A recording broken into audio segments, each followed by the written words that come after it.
Madame, monsieur, bonsoir. Merci de suivre votre magazine de décryptage d'informations politiques, infos d'analyse. Aujourd'hui, nous sommes ensemble pour le décryptage des grandes questions d'actualité et l'actualité au pays.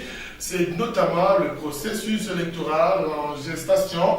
On va parler de la restructuration de la Commission électorale nationale indépendante, ce qui est bien entendu le vœu de bien de politique et des Congolais, évidemment, pour l'objectif, évidemment, d'arriver à organiser des élections qui ne seront pas contestés en bloc par beaucoup d'acteurs politiques. Et que faire pour y arriver? C'est en cela que nous allons également faire cette mise au point dans ce magazine au Carrefour d'analyse que nous avons le réel plaisir de vous présenter pour décrypter cela. Nous avons fait appel à deux invités qui sont avec nous. La majorité, c'est l'ECT qui nous fait l'honneur d'être avec nous, avec messieurs Jesse John Numbi. Il est également communicateur à la majorité présidentielle au niveau de la province du Katanga, monsieur Jesse. Merci beaucoup, monsieur le journaliste. Merci à tous nos téléspectateurs et aux co-débatteurs.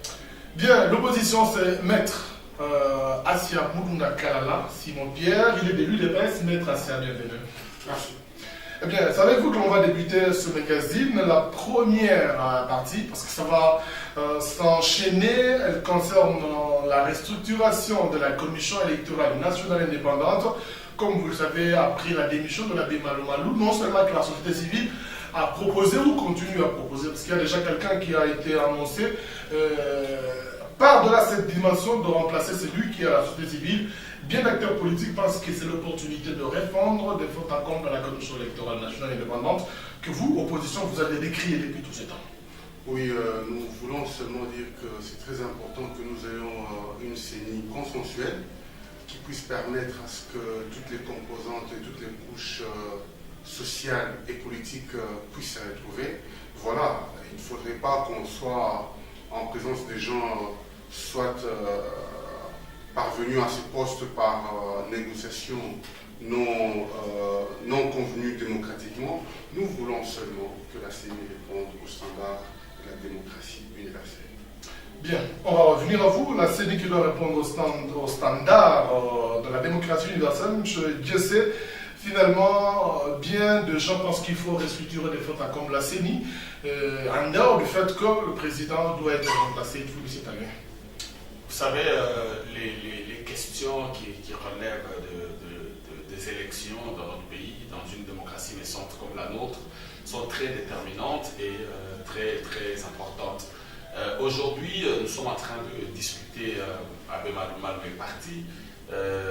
Est-ce qu'il faut restructurer toute la CENI? Est-ce qu'il faut revoir parce que l'opposition ne veut pas la décrier depuis tous ces temps. Oui, l'opposition l'a décrié. Il y a beaucoup d'éléments qui peuvent soutenir cela. Mais nous, ce que nous disons, c'est que toutes ces questions doivent se discuter. Toutes ces questions doivent se parler autour d'une table. Donc il est très important que les Congolais se retrouvent afin d'organiser de bonnes élections, afin de définir toutes ces questions. Donc voilà, il y a des questions auxquelles il faut répondre. Nous, on ne peut pas d'emblée décider qu'il faut faire ceci ou cela, mais nous pensons que ce sont des aspirations. Mais quand même, vous donnez cette restructuration des fautes à compte de la CENI. Nous ne sommes pas contre la restructuration, mais nous ne disons pas que c'est sine qua non, voyez-vous. Donc pour nous, il faut que nous puissions organiser les élections le plus rapidement possible. Alors il ne faudrait pas que ça soit... Et dans le délai, je l'espère. Bien sûr, dans les délais. Donc, c'est-à-dire nous voulons bien organiser les élections le plus rapidement possible. Vous savez, quand on parle des délais constitutionnels, moi personnellement, je ne vois pas nécessairement les dates. Donc je m'inscris plutôt dans une logique de volonté politique d'organiser des élections. Donc si ça dépasse... Mais s'il y a volonté, je crois qu'il y a possibilité de respecter aussi les dates. Mais là, il y a deux paramètres à prendre. Il y a la volonté et puis il y a la technicité, voyez-vous. Donc l'organisation des élections, c'est une affaire technique. Les politiques ont une volonté. Mais c'est la CENI qui pourra étudier techniquement si cela est possible d'organiser toutes ces élections que nous avons annoncées dans les délais constitutionnels. Voilà, c'est ça le problème. Donc s'il faudra respecter le calendrier tel que présenté par la CENI, est-ce que c'est possible techniquement parlant? C'est à la CENI de nous répondre. Voilà. Et Maître Assia, la CENI d'ailleurs qui est bloquée par rapport à ce calendrier, beaucoup sont ceux qui attendent un calendrier équilibré évidemment par rapport au temps qui reste actuellement, l'on constate c'est que le calendrier équilibré ou la réévaluation de ce calendrier traîne, alors que le dernier arrêt de la Cour constitutionnelle a bien entendu précisé qu'avant l'organisation de toute autre élection, il faut qu'il y ait d'abord les élections de gouverneurs et que dans l'entretemps, la CENI doit réévaluer ou adapter son calendrier. Là, je préfère que nous répondions en 3 étapes. Allez-y. Premièrement, je suis d'accord avec M. John quand il dit qu'il faut forcément qu'on trouve des mécanismes pour restructurer. Et les mécanismes, nous entendons tous ensemble être autour d'une table. Mais ce que je ne suis pas d'accord avec lui, c'est quand, par exemple, il parle de délai sans parler des dates. Je crois que ce n'est pas tout à fait correct, parce que quand on parle de délai, c'est un échéancier qui doit être daté, à mon sens. C'est respecté.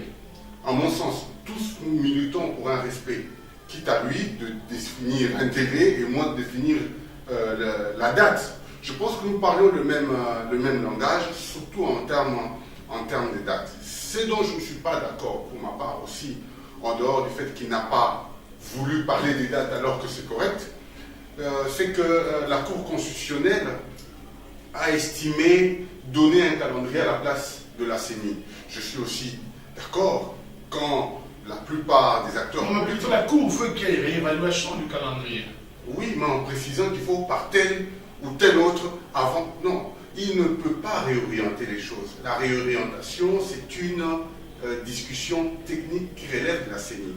Malheureusement, nous sommes en face d'une CENI qui on peut même poursuivre pour escroquerie, parce que là déjà, elle dit qu'elle ne peut pas organiser les élections pour faute de matériel, alors pour faute des matériels, alors qu'elle a déjà quasi... Nous allons y revenir. Mais seulement, ce que je veux dire ici, c'est que la CENI peut être révisitée, d'autant plus que je l'ai toujours dit, à l'UDPS, nous n'avons jamais déposé un préposé parce que les autres composantes l'ont fait avec un rapporteur, maître Rassia. Je préfère le préciser, les autres l'ont fait en déposant même une lettre d'accompagnement. Personne n'a pas... Alors, vous voulez dire que celui qui est là comme rapporteur n'a pas les cutus de l'UDPS, c'est ça? Il le sait, je le sais, tout le monde doit le savoir, c'est ainsi que nous disons, il n'a pas de lettre, la CENI n'a pas de lettre, l'Assemblée ou n'importe quelle institution n'a aucun document pouvant justifier sa présence dans cette CENI. Alors, qu'est-ce que l'UDPS veut finalement pour restructurer donc, cette CENI? il est très important que la CENI soit consensuelle, soit réellement représentative de toutes les forces et de toutes les couches politiques et sociales de la RDC. C'est très important. En termes de date, il faut bien une date. La date, elle est constitutionnelle. Je conviens avec ceux-là qui disent qu'on ne peut pas organiser une élection pour des élections. Nous devons organiser les élections crédibles répondant aux normes de la démocratie. Merci. Alors, je sais, la CENI est-elle finalement bloquée pour publier finalement ce calendrier équilibré qui est attendu? Bloqué, je ne sais pas par quoi ou par qui, je ne sais pas, mais moi je me dis que la CENI ne peut pas se décider à elle seule. Vous savez, il y a eu un calendrier partiel qui a été présenté par la CENI il y a quelques mois, il y a eu une feuille de route qui a été présentée il y a quelques années, il y a eu un calendrier global qui a été présenté par la CENI. Je pense qu'il y a plutôt un problème politique que seulement un problème technique. C'est là que nous pensons qu'avant que la CENI ne puisse présenter un calendrier, et là, je pense que nous parlons le même langage avec tant d'acteurs politiques, avant que la CENI ne présente un nouveau calendrier, il faudra d'abord que les politiques se trouvent autour d'une table pour étudier, pour réévaluer. Parce que nous devons rediscuter. Les semaines, les mois. Vous savez, lorsqu'on veut faire quelque chose de bien, de stable et de démocratique et même d'apaisé, comme nous avions dit, nous voulons des élections apaisées, donc nous ne devons pas nous précipiter. Aucun pense que c'est une stratégie de la majorité de gagner du temps. Gagner du temps pour faire quoi? Le glissement, c'est ça. Mais c'est quoi le glissement en fait? La prolongation du mandat. Non mais la prolongation du mandat n'existe pas dans la Constitution. Le glissement n'existe pas dans la Constitution en termes de glissement. Mais ce qui est constitutionnel, c'est que le chef de l'État cédera le pouvoir à un président élu. Et je venais de vous dire tout à l'heure... Même au-delà de date constitutionnelle. Quelle date constitutionnelle? La Constitution ne parle pas de date. La Constitution parle des délais, mais moi je n'ai pas lu une seule date. Donc ici je voudrais préciser une chose. La Constitution dit que le chef de l'État, il donnera le pouvoir à celui qui sera élu, c'est-à-dire à son successeur élu, de remise et reprise civilisée, comme nous l'avions toujours soutenu. Et alors ici, lorsqu'il faut parler des glissements dont vous parlez tant, mais s'il faut vraiment parler de ces histoires, c'est que c'est déjà consacré dans ce pays. Il y a tant d'institutions qui ont déjà glissé, ça fait 3-4 ans, et qui sont toujours là, et constitutionnellement, ils sont reconnus. Et cela est constitutionnel, et ça ne pose aucun problème juridique. Non, c'est pas pour autant. Mais quand nous avions appelé les Congolais au dialogue, il y a déjà plus d'une année, n'est-ce pas? Mais les Congolais continuent à traîner le pas. Nous avons vu nos amis de l'UDPS qui étaient revenus à la raison, et puis à un moment, ils ont basculé, et puis à un moment, ils reviennent. Bon, on ne sait pas très bien qu'est-ce qu'ils sont en train de jouer. Le peuple ne comprend plus clairement quelle est la position de nos amis, parce qu'ils cherchent une chose et sont contraires à la fois. Et là, on peut dire que l'UDPS est en train de bloquer d'une certaine manière. Je ne sais pas dire. Ou c'est elle qui favorise le glissement. Je ne sais pas dire. Je ne sais pas dire. Vous ne vous mettez pas d'accord sur certaines questions des principes. Je ne sais pas dire que l'UDPS est en train de bloquer, mais je sais seulement dire que dans l'opposition, il y a un problème. Il n'y a pas une tête qui réfléchit. Enfin, ne prenez pas ça mal. Mais ce que je veux dire, c'est qu'il n'y a pas une caisse de pensée claire qui puisse promouvoir les idées de l'opposition. Plutôt, il y a une diversité, il y a une cacophonie. Il y a une consultation qui ont évolué et l'UDPS a claqué la porte parce qu'apparemment, il y a eu des choses qui avaient été proposées qui ne les ont pas chantées. Non, pas du tout. C'est pas du tout ça, monsieur. Le problème, c'est que, c'est ce que je venais de vous dire, l'UDPS ou dans l'opposition, ils n'ont pas une certaine pensée claire pour ce qu'ils sont en train de rechercher. Ils sont en train d'évoluer dans des cacophonies. Ils ont commencé une histoire, et puis tout d'un coup, ils ont arrêté. Et aujourd'hui, qu'est-ce qui les rassure pour qu'ils puissent appeler encore le chef de l'État, d'appeler ou d'organiser le dialogue? Voyez-vous, c'est tout simplement une petite culture de politique. Si vous parlez, vous appelez le chef de l'État à convoquer le dialogue, mais finalement l'UDPS, je ne sais pas ce que l'UDPS change, l'UDPS pense que ce n'est pas le chef de l'État qui convoque le dialogue. Bon, en tout cas, à mon avis, jusqu'à preuve du contraire, l'UDPS demande à Kabila de convoquer ce dialogue. Alors, je pense que l'UDPS doit un tout petit peu mettre de l'eau dans son vin et revenir un peu sur terre, et reconnaître que voilà, le chef de l'État, il est le chef de l'État et qu'il doit convoquer. Même s'il y a les bons offices, les bons offices ne signifient pas que c'est le bon officier. Juste à reconnaître qu'il y a un chef de l'État, c'est ça. C'est le plus important, et je pense qu'ils l'ont déjà reconnu, mais c'est juste par orgueil politique qu'ils sont en train de continuer à s'agiter. Et nous pensons qu'aujourd'hui, le peuple mérite mieux que nous puissions avoir des positions claires. Nous devons aller au dialogue et nous devons nous parler entre nous. Les questions qui concernent les individualités, celui-ci glissera pas, ce sont des questions éphémères. Le plus important, c'est la patrie mère. Alors, Maître Assia, vous avez suivi, finalement la CENI a été bloquée, et sinon elle est bloquée, ne publie pas le calendrier global. De l'entretemps, l'UDPS a entre guillemets bloqué aussi le dialogue parce que ça n'évolue pas. Oui, Monsieur José, il faudrait qu'on se mette d'accord. S'il y a quelque chose qui bloque la machine, c'est pratiquement le régime et la CENI. Ils n'ont pas donné les moyens nécessaires, ou du moins la CENI n'a pas fait des calendriers convenables. On est bien d'accord. La CENI dit qu'il n'y a pas de moyens, et le régime dit que le calendrier n'est plus faisable. En fait, ils nous rejoignent. Que de dire que celui des PES qui bloque la machine, ce sont des arguments faciles. Et il y a des enfants de l'école primaire qui peuvent comprendre. Ici, on est bien d'accord que le régime actuel ne sait pas avancer. Au jour d'aujourd'hui, les problèmes sont légion. Il n'y a pas de budget en province, il n'y a pas de gouverneur en province, il n'y a pas de calendrier à la CENI, il y a des démissions en bloc. Et d'ailleurs, le nom de démission n'affecte pas la CENI à travailler. Non, je parle de démission de la CENI. Nous parlons de la CENI. La question primaire, c'était celle de savoir, il y a quelqu'un qui a démissionné, quelle est l'issue de la CENI, quels sont les avantages qu'on peut avoir de ces calendriers. Nous sommes bien d'accord que la CENI a dit qu'elle n'est plus en mesure d'organiser les élections parce qu'il n'y a pas de moyens. Or, ce n'est pas l'UDPS qui dote la CENI des moyens.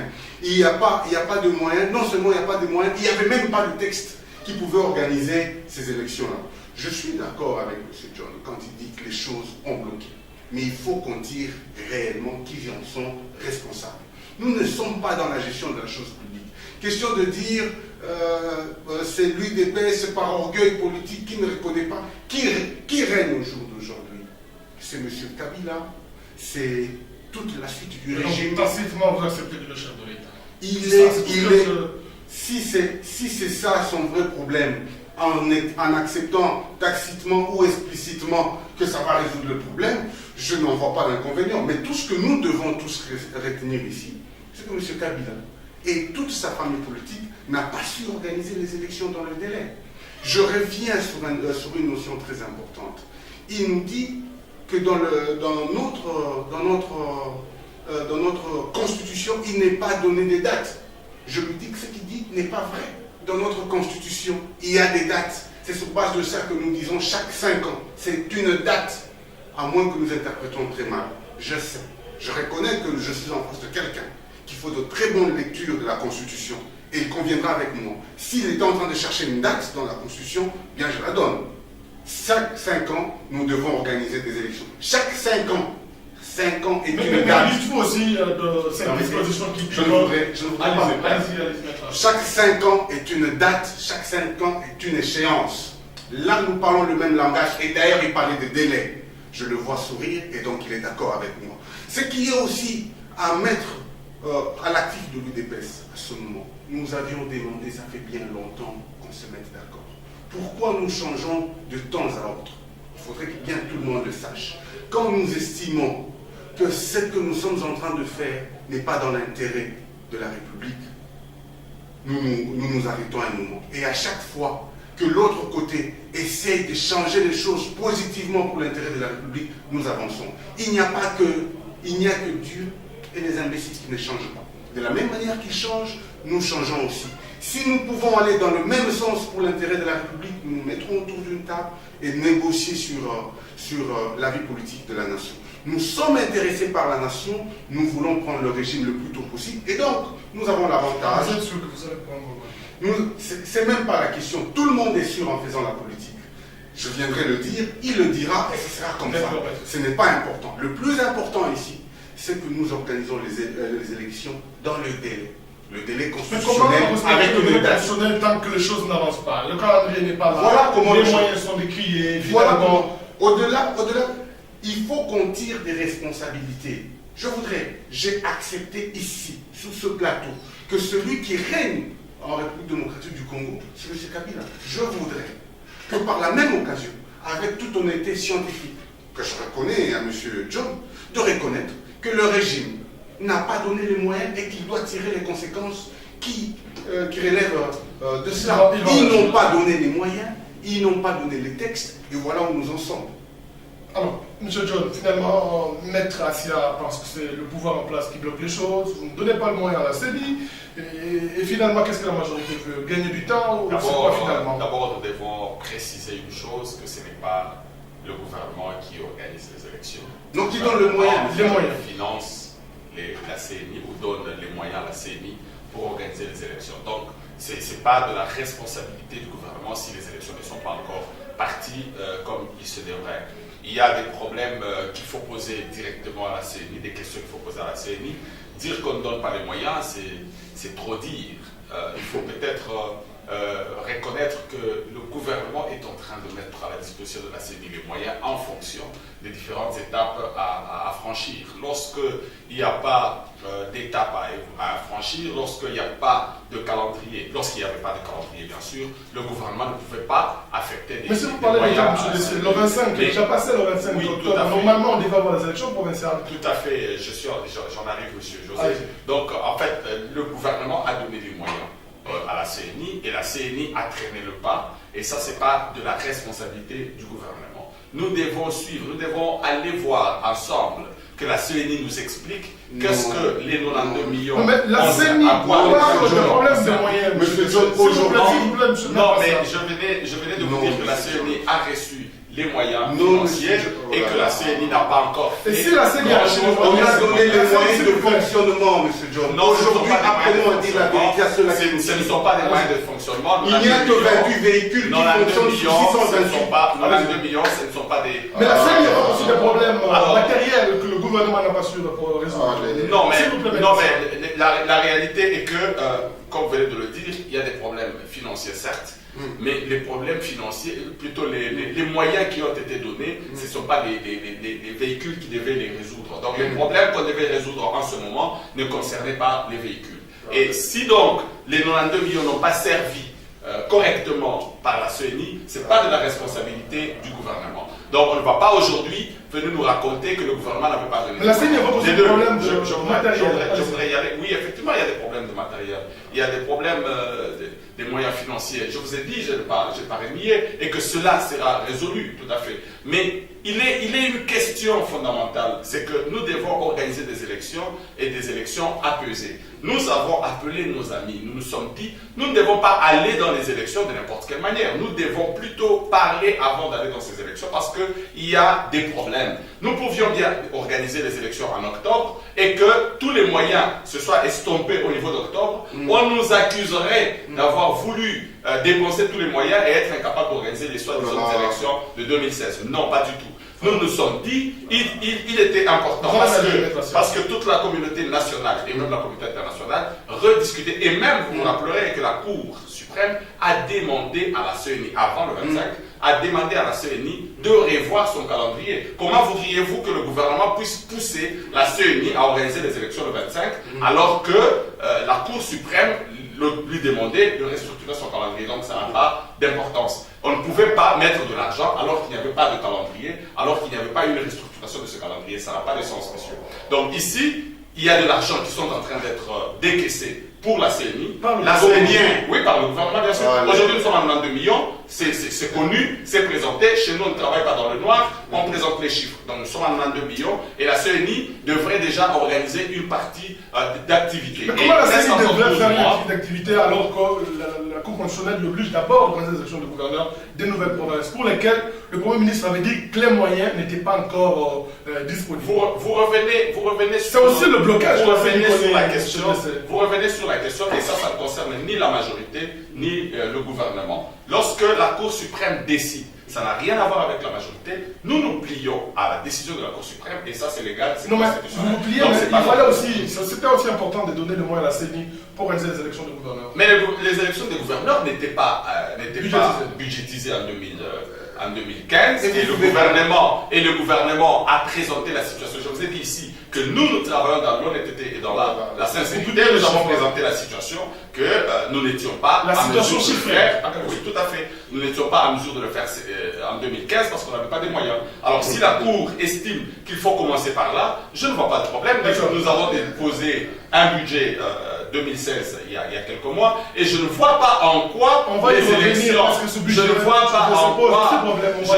pas en quoi les élections des gouverneurs retarderaient les élections présidentielles ou les autres élections. Ça n'a aucun impact sur le temps, parce que déjà les élections des gouverneurs ne se font que dans des assemblées, et même le temps de campagne n'est pas le même que nous devons faire par rapport aux autres. Maître Sir, vous avez fait la parole, vous démentiez la parole pour agir rapidement.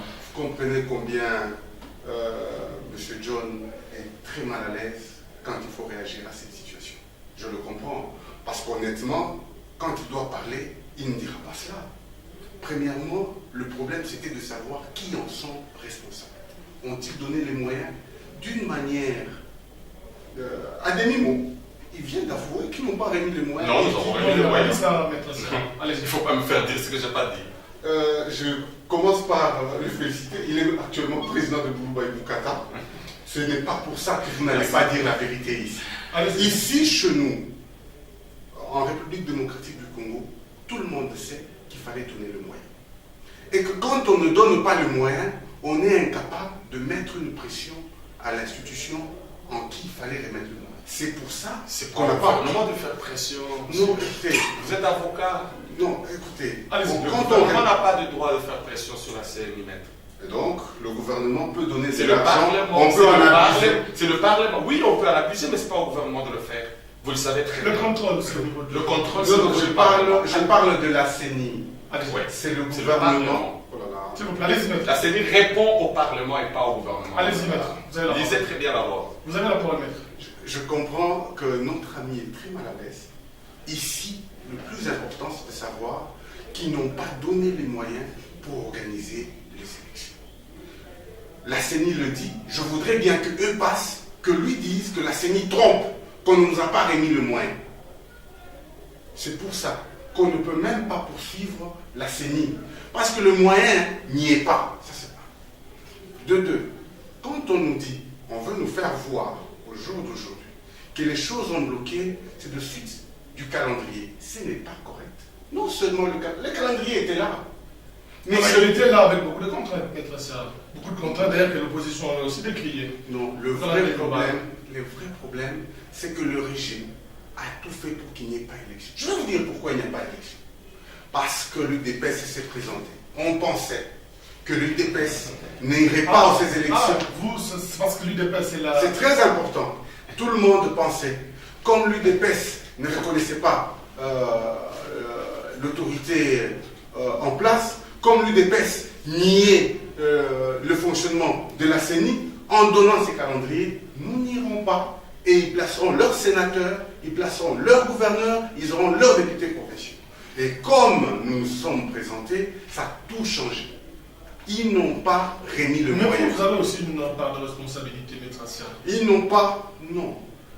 Ils l'ont toujours dit, on peut aboyer, eux peuvent avancer. Nous avons aboyé. Pourquoi ils n'ont pas avancé? Parce qu'il y a un problème de volonté politique. Nous avons aboyé. Nous avons dit que ces calendriers n'étaient pas conformes. Nous avons aboyé que cette CENI n'était pas réelle. Nous avons aboyé que la façon de faire les choses sans donner la possibilité au nouveau majeur de voter, ce n'était pas démocratique. Mais eux, comme d'habitude, ils devraient faire ce qu'ils ont toujours fait. Donc en gros, vous évoquez la question de la volonté politique. Il y a un problème de volonté politique. Il y a un problème. Cette volonté a justement justifié pourquoi est-ce qu'ils n'ont pas remis les moyens. Il n'y a pas les moyens. La CENI l'a dit. La CENI est allée même trop loin en disant. Parce qu'en fait, il n'y a pas que les véhicules. Il faut former les agents de la CENI. Il faudrait... il y a aussi des matériels qui sont les avec. Il faut renouveler les matériels. Et tout ça, le régime... Mais la question de matériel est arrivée presque tard, alors que le budget était déjà... Non, écoutez, c'est... Parce que le pouvoir de budgétiser tout ce qui est dans... C'est un ensemble. Tous savaient ce qu'ils étaient en train de faire. Et d'ailleurs, il vient, M. John, nous ramène à la petite décision de la Cour qui dit qu'il faudrait organiser. Est-ce que c'était de la compétence? Parce que c'est une décision qui n'est même plus d'application. C'est ça, c'est simple. Si elle est grande, pourquoi on ne l'applique pas? Non, mais il est appliqué. On n'organise pas notre élection avant l'élection de vous permettez. Au jour d'aujourd'hui, si elle est grande, M. John, dans mon temps de parler, qu'il réponde pourquoi on n'applique pas cette décision, la plus grande décision de la Cour? Voilà, c'est que c'est n'importe quoi. La Cour, au lieu de résoudre le problème, la Cour est venue poser d'autres problèmes. Je conviens avec lui, qu'ils n'ont pas remis les moyens et que rien n'est fait pour organiser. Quelle est la responsabilité de l'UDPS par rapport à cela? La responsabilité de l'UDPS, c'est d'engager des grandes discussions pour que, enfin, que les élections s'effacent dans le délai. Le délai, je le dis, c'est non pas au glissement. Il est venu avec une théorie qui n'est pas vraie. Je ne sais pas de quelle manière il a lu la Constitution. Les élections, nous devons les organiser dans le délai de chaque 5 ans. Et voilà, c'est ce qui doit être fait. Alors, M. Maître Assia parle d'une certaine volonté pour ne prendre que ce mot. Voyez-vous finalement qu'il n'y a pas de volonté politique en gros pour l'organisation des élections? D'abord, il faut préciser que c'est un peu rigolo que de dire qu'on n'organise pas les élections parce que l'UDPS est là. Nous les avons battus à plate couture en 2011. Que même ce soit aux législatives ou aux présidentielles. Ils savent très bien ce qui s'est passé et je pense qu'ils n'ont pas encore oublié la baffe qu'ils ont reçue. Vous savez, ils ont peut-être aboyé, comme il dit, la caravane passe, mais il arrive des moments où la caravane peut écraser le chien du voisin. Alors, pour les intérêts du voisin, des fois, pour ne pas écraser le chien, on peut s'arrêter momentanément. Donc, voyez-vous, c'est pas que la majorité, c'est une dictature de la majorité, ou plutôt la démocratie est une dictature de la majorité en ignorant la minorité. C'est pas comme ça que nous réfléchissons.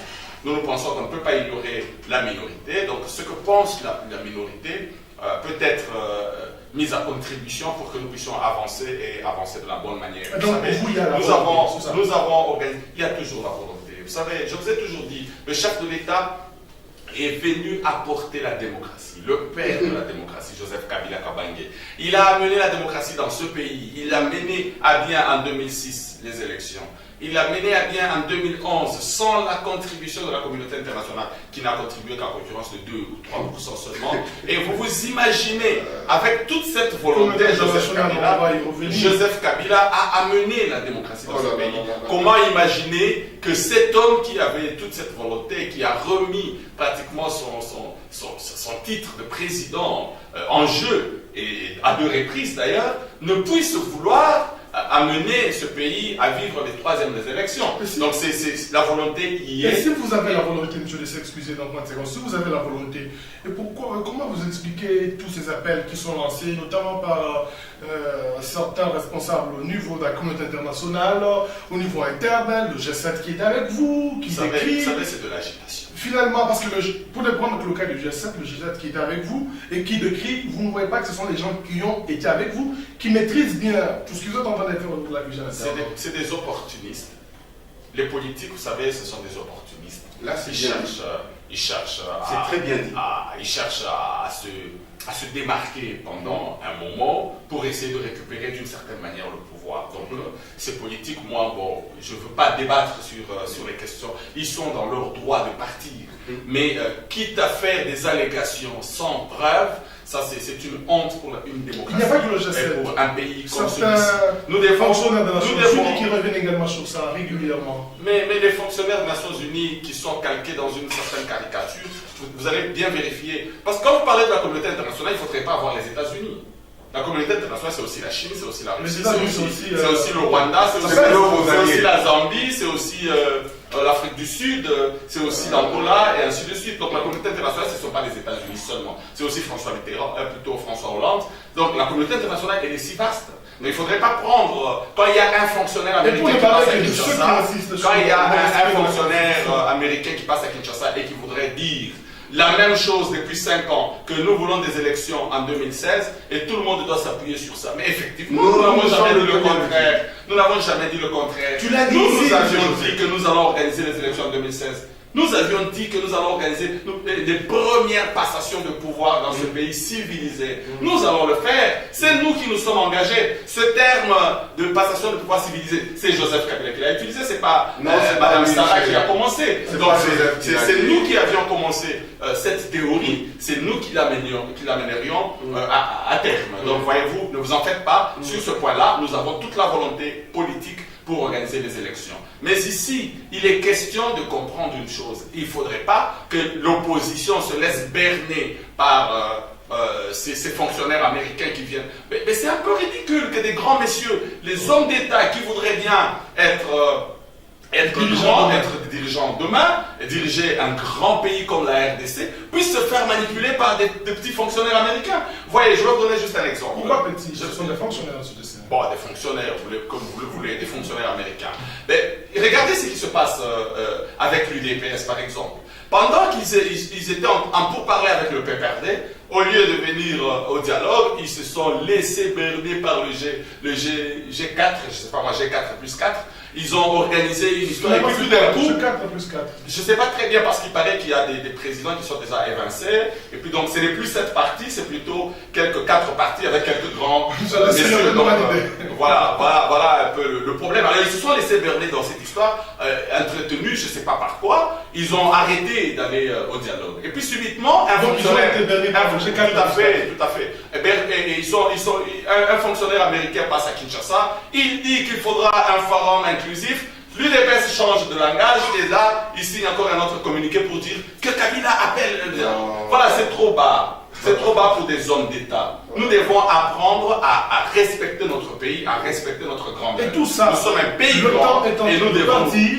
Mais ils sont en train de bloquer le temps. Processus électoral. Et ils sont en train de bloquer le temps. Pourquoi? Le peuple peut comprendre que l'opposition est également impliquée dans ce qui se passe actuellement. Je vais vous dire, ils sont même à 80% à la base. Je vais vous dire pourquoi ils ne veulent pas des élections. Premièrement, parce qu'ils ne sont pas prêts. Messieurs, vous venez de dire que... Sur le plan logistique, matériel, financier... Mais déjà par rapport à la popularité, par rapport à l'implantation sur le terrain, l'UDPS est en déphasage, vous le savez très bien. L'UDPS est en déphasage par rapport à ça. Et il vient de parler de démissions multiples. Mais si nous devons voir très bien où est-ce qu'il y a beaucoup de défections, c'est chez eux. Où il y a des défections et on a même destitué le chef. voulez le chef du parti. Chez nous, on n'a jamais destitué les chefs. On n'a jamais destitué les chefs.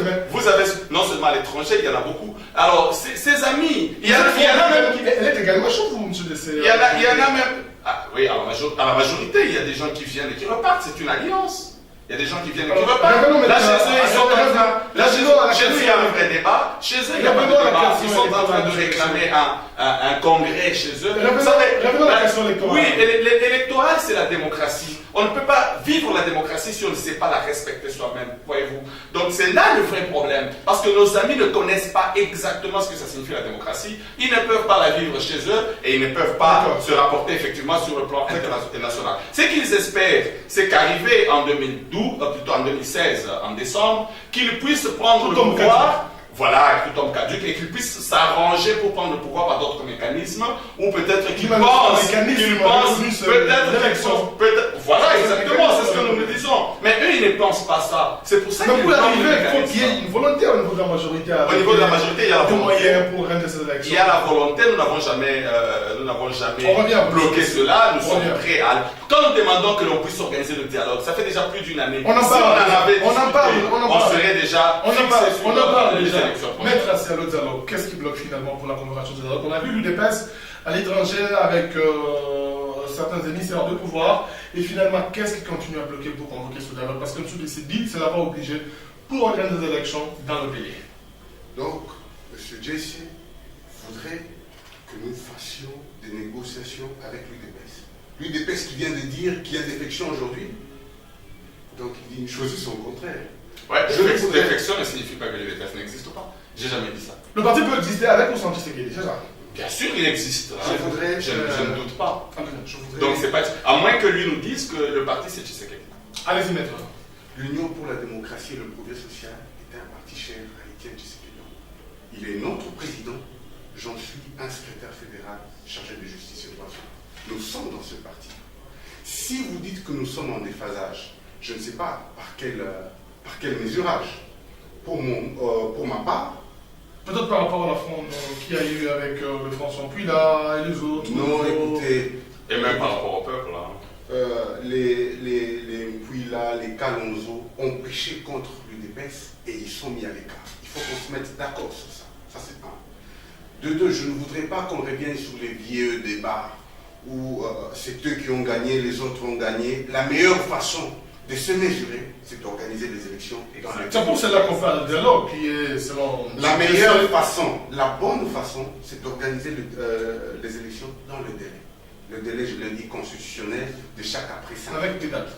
Avec des dates. Précis. Et donc, monsieur John, au lieu de revenir sur des termes comme quoi il y a des gens qui ne s'entendent pas, il y a des gens partout. Ce n'est pas gai d'en parler ici. Chez CT, il y en a eu. D'autres partis, il y en a eu. Partout. Ce sont des problèmes. Ce sont des partis politiques. Nous gérons des personnes. Et chaque personne peut venir et comme il peut partir. Il y a des textes, nous devons le régler et c'est comme ça. Je ne peux pas me permettre. Je ne peux pas me permettre. Prendre 5 minutes en train de parler d'essais qui fonctionnent ou qui ne fonctionnent pas chez vous. J'estime que c'est tout à fait normal que les choses comme ça se passent. Qu'est-ce qui bloque pour le dialogue? Pour le dialogue, nous sommes en face d'un régime qui voudrait que... Et c'est... M. John est mal placé parce que son parti et lui-même ne faisaient pas partie des pré-négociations. Le régime, par le proposé de ce parti-là, voulait qu'on change de constitution et que nous occupions la vice-présidence. Voilà le vrai problème qui a bloqué. Et comme les choses sont en train de changer, c'est ça? Ce n'est pas dit dans la constitution. M. John peut rire à cœur joie, mais il ne peut pas placer un seul mot parce qu'il ne fait pas partie de ces négociations. Et d'ailleurs, c'est comme ça que nous disons pourquoi on ne les a pas appelés à négocier avec nous. Qu'est-ce que vous insinuez? Pourquoi on ne les a pas appelés? Parce que ce sont des partis des malades. Des partis des nominations. Un parti qui a, pour ne pas revenir au débat de parti, qui a quand même des députés conséquents avec même un ministère au niveau national, au niveau provincial, quand même une assise, tout le monde sait comment chacun est arrivé à être député. Il y a eu des vrais députés, il y a eu des faux députés. Alors, pour revenir au vrai problème que pose la République, c'est que le dialogue peut être là, mais que sur les cadres constitutionnels et pour organiser les élections selon la Constitution. Nous voulons seulement baliser le terrain pour avoir une vraie CENI, pour avoir des vraies élections, pour avoir une élection apaisée. Je voudrais quand même répondre à M. John sur un point très important. Il a évoqué en disant que nous devons organiser... Non, nous devons organiser les élections. Nous ne pouvons pas organiser... On ne peut pas organiser les élections, n'importe quelle élection. Il faut des élections qui ne poseront pas de problème le lendemain. C'est pour ça que nous tenions à se mettre autour d'une table. Ce n'est pas pour se mettre autour d'une table, et discuter de partage de gâteau. Monsieur John, j'ai fait beaucoup de temps sans passer à la radio ou à la télé, mais je l'ai suivi. À un moment donné, Monsieur John ne voulait pas de ce dialogue. Je donne mon doigt à couper et il est là présent. À un moment donné, il ne voulait pas de ce dialogue. Et comme les choses changent, comme chez nous aussi, nous estimons que nous pouvons aller au dialogue. S'il dit qu'ils ont été le premier à le dire, ce qu'il ne connaît pas vraiment les dates, en quel il a vraiment un problème. Qu'est-ce qui bloque pour le dialogue? Le vrai problème pour le dialogue. C'est que vous ne refusez pas, vous refusez de prendre la vice-présidence.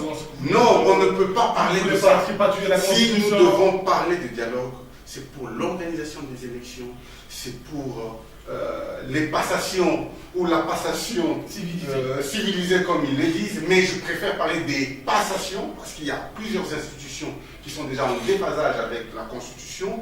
Et je voudrais aussi dire un point. C'est pour qu'on interroge l'histoire par rapport aux anciennes élections. C'est très important pour nous, pour lui et même pour nos enfants. D'accord.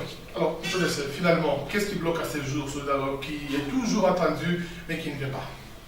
Monsieur, vous êtes journaliste, vous savez très bien que l'objectif d'un dialogue, c'est de réunir tout le monde autour d'une table. Donc ça ne dépend pas d'un nombre, ça dépend de toutes les personnalités qui doivent être autour de cette table-là. Alors s'il y a des personnes qui bloquent ce dialogue, vous le savez très bien, c'est ceux qui refusent d'y aller. Ce n'est pas celui qui appelle au dialogue qui bloque le dialogue. Et même si aujourd'hui il y aura également un autre problème qui va se poser avec la dynamique de l'opposition qui ne l'entend pas de cette oreille. Non, mais nous n'avons pas dit que c'est l'UDPS qui bloque le dialogue. Je ne l'ai jamais dit, ni ici, ni ailleurs d'ailleurs. Je ne dis pas que l'UDPS est le seul parti de l'opposition. D'ailleurs, ici, l'importance de préciser une chose. Si monsieur nous dit qu'en Europe, en Italie, ils sont allés discuter de la vice-présidence, et là je commence à donner raison à ceux qui nous disaient que l'UDPS et le PPRD est en train de comploter quelque chose contre nous. Donc l'UDPS est suspect à ce niveau-là. Mais moi je ne pense pas parce que je pense que lui est plutôt mal informé parce que ces négociations pré-dialogue n'étaient que sur la forme et non sur le fond. Donc ça ne devait pas concerner les problèmes de vice-présidence ou des changements de la Constitution.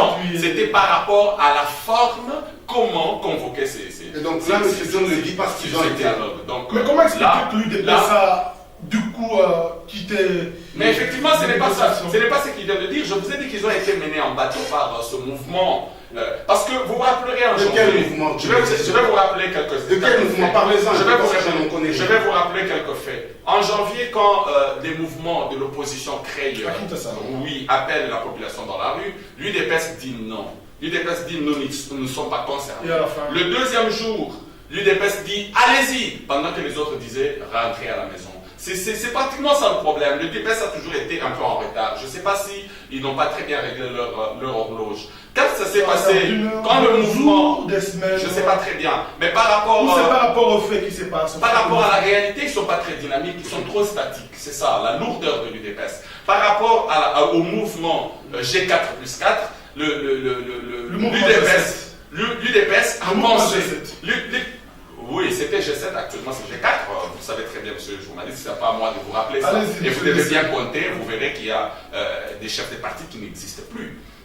Et il y a des partis qui sont déjà qui sont rentrés à la majorité. Et moi, je pense que vous alliez parler totalement. Donc ici, quand il y a eu ce mouvement-là, nos amis pensaient que c'était peut-être le moment où la majorité était en train de tomber. Il était l'occasion de rentrer, se rallier vite pour prendre le pouvoir. Ils sont rentrés, mais ils ont constaté qu'il n'en était pas, que ce n'était pas un événement, c'était un non-événement comme nous le disions. Et le soi-disant G7, Oui, tout à fait. On ne peut pas le refuser. Même un tremblement de terre d'une seconde peut bouger la terre, mais ce n'est pas pour autant que ce séisme fera toujours les mêmes effets. Donc, c'était de faible magnétisme. Donc, nous reconnaissons que ça a bougé quelque chose, mais ce n'était pas aussi grave que ça. C'est comme ça, même au niveau de l'Assemblée nationale, il ne faut prendre que des chiffres. Non, mais l'Assemblée nationale, nous avons une épreuve. Non, mais vous devez aussi prendre 335. Vous devez aussi prendre 335. Les hommes qui ont changé avec des députés qui ont changé. Quand vous parlez. Les G7 qui ont changé, qui ont réaffirmé. Attendez, monsieur le journaliste, ne faussez pas les calculs. Quand vous allez dans l'Assemblée, il y avait 2 candidats, tous de la majorité. N'est-ce pas? Tous deux étaient de la majorité. Un qui était le ticket de la majorité et un qui s'était présenté comme candidat indépendant. Donc il ne faudrait pas directement compter comme si tous ceux qui ont voté pour Thomas Kondo étaient de l'opposition. Pas du tout. Donc ça, c'est un débat qu'on peut ouvrir là. Donc la majorité est confortée parce que quand on a voté le secrétaire rapporteur, c'était 335, avec de nouveaux députés même avec des nouveaux députés qui s'allient, et même les indépendants qui viennent, et même ceux qui étaient dans l'opposition qui n'étaient pas dans le mouvement de G7 ou G4. Ils ont suivi quoi finalement la majorité? Non, ils ont compris qu'il y a des gens qui bloquaient la machine et puis ils ont vu clair, ils se sont dit c'est peut-être l'occasion de sauter dans le bateau parce qu'ils pensaient que le bateau était en train de chavirer. Mais ils ont constaté que non, il y avait plutôt des lourdeurs qui empêchaient le bateau d'avancer et quand ils sont partis du bateau, le bateau avance très bien. Et il y a maintenant l'UDPS qui veut revenir. L'UDPS qui veut revenir parce qu'ils ont compris que le mouvement qu'ils ont suivi, il n'y avait pas de vérité. Il n'y avait pas de vérité et ils sont vite revenus sur la table de négociation. Voilà. Allez-y, maître ça rapidement. Mais comment ils expliqueraient autrement? Non, vous voyez que c'est lui qui prend beaucoup de temps pour expliquer des choses. Allez-y. Parce qu'on a la matière. Vous avez le temps, maître. Ils prennent beaucoup de temps pour expliquer des choses qui n'existent que dans leurs idées. J'ai combien et j'ai combien avec eux, c'est la même famille.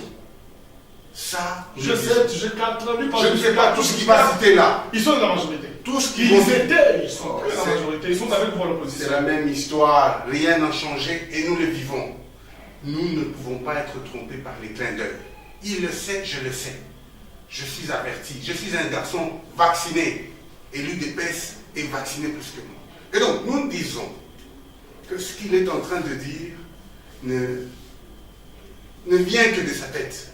Parce que chez nous, à l'UDPS, nous ne pouvons pas bouger ou changer de stratégie par humeur de voisins. C'est eux-mêmes qui s'arrangent, qui se dissocient, qui s'associent, qui font leur théâtre. Et vous voulez que nous nous suivons. Même alors, dans les cas d'espèce, l'Union pour la démocratie et le progrès social est le premier, par rapport aux accords d'Addis Abeba, de soutenir le dialogue. M. Jesse était parmi ceux-là qui étaient contre. Je ne peux pas lui en vouloir. Les choses changent, lui aussi peut changer. Et ils ont changé, ils tiennent au dialogue. Où est le problème? Mais c'est les termes de ce dialogue qui nous divisent. Aujourd'hui. Et comment résoudre cela finalement? Qu'est-ce qu'il faut pour résoudre? De suivre seulement ce que dit la Constitution et les accords d'Addis Abeba. C'est simple. Ce qu'il est en train de raconter, il prend beaucoup de temps. Et voilà, moi je le dis en simple. Je le dis. Que suivons la Constitution, suivons les accords d'Addis Abeba, mettons-nous autour d'une table, réglons l'affaire. C'est tout.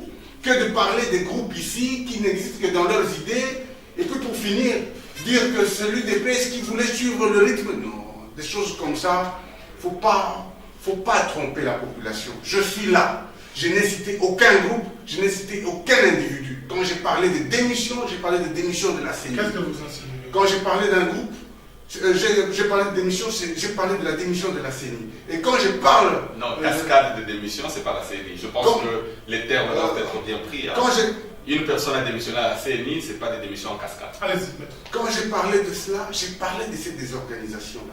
Et nous, à l'Union pour la démocratie et le progrès social, je le dis, la fédération de Lubumbashi, comme les autres 54 fédérations, restons attachés au président élu, Étienne Tshisekedi Moulumbu. Ce qu'il dit ne l'engage que lui. Et voilà, il vient prêcher l'UDPS alors qu'ils ont aussi des problèmes. Nous avons des problèmes, j'en conviens, nous les réglons.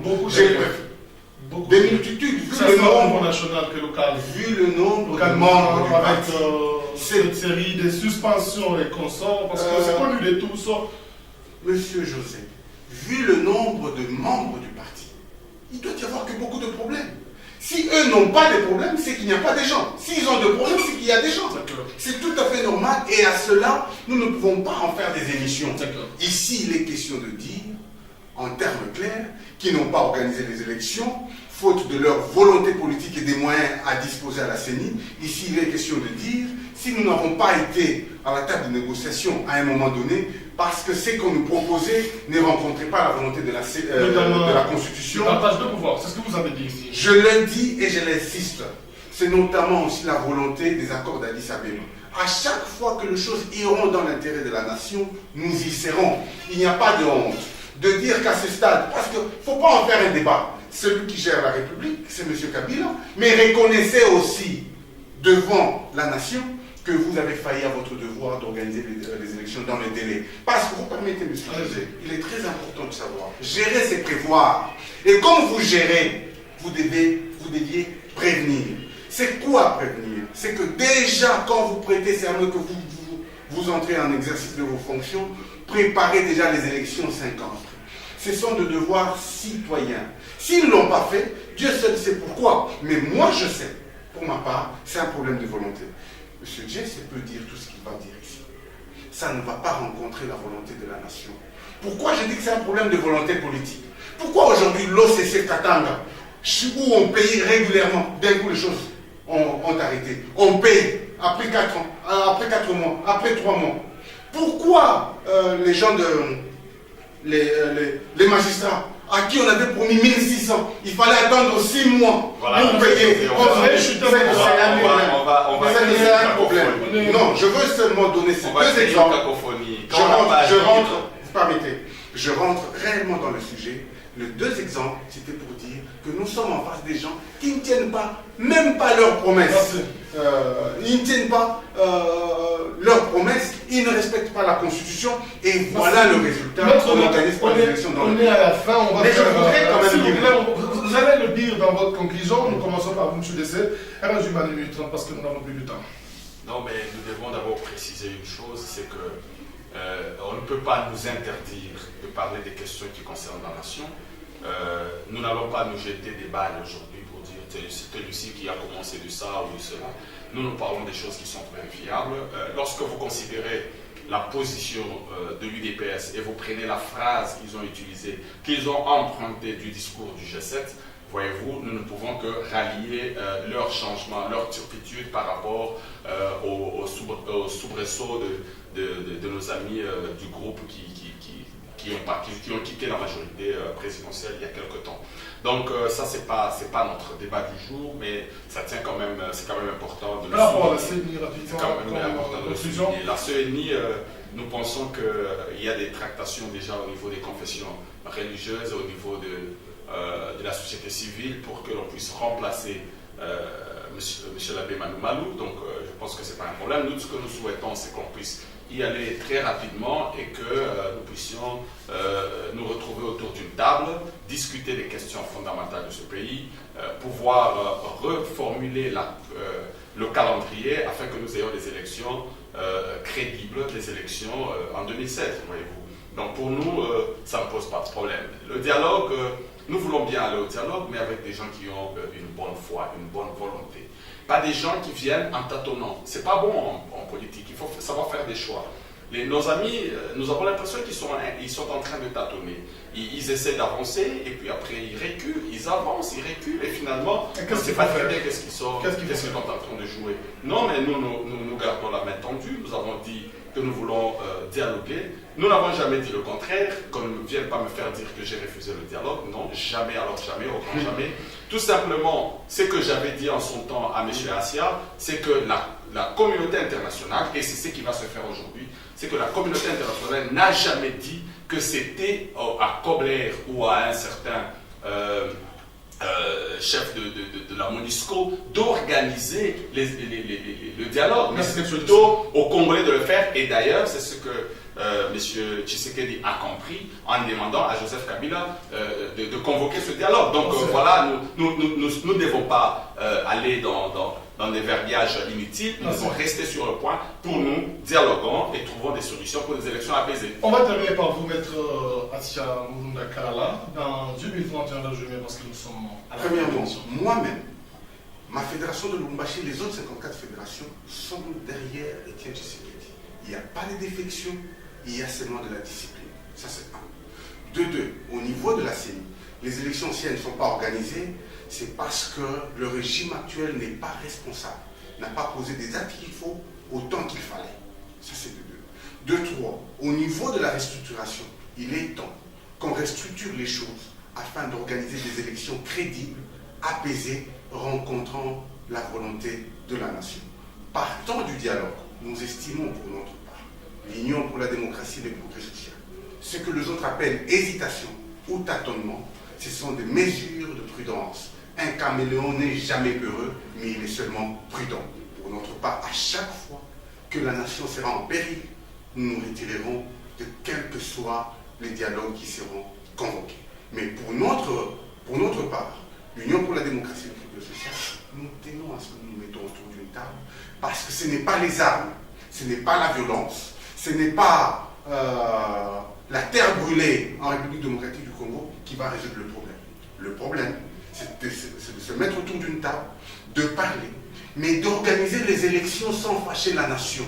Il ne faudrait toujours pas donner l'occasion à la rue de s'exprimer, alors que nous avons des textes qui peuvent le parler et qui peuvent régir la nation. Et donc le dialogue est une porte de sortie pour organiser les élections dans le délai et en respectant la loi. Voilà, Maître Assia Mulumdakala Simon Pierre, je rappelle que vous êtes cadre de l'UDPS, merci d'avoir accepté notre invitation. C'est moi qui vous remercie et qui remercie toute la nation congolaise. Merci à M. John Mlumbi Djessé, je rappelle que vous êtes cadre de ECT et communicateur au niveau de la majorité présidentielle. Merci d'avoir accepté notre invitation. Merci José, merci à Maître Assia, merci à tous nos téléspectateurs. Voilà, ce magazine se referme, ça s'appelle Carrefour d'analyse. Nous passons chaque dimanche à 20h30 la rediffusion, c'est pour le lundi à 14h sur 519.25 MHz à partir de Lubumbashi que nous émettons ceux qui nous suivent également sur des réseaux sociaux, particulièrement sur YouTube. Suivez Carrefour d'analyse. On se retrouve la prochaine fois avec le même réel plaisir de vous servir. Au revoir. Au revoir.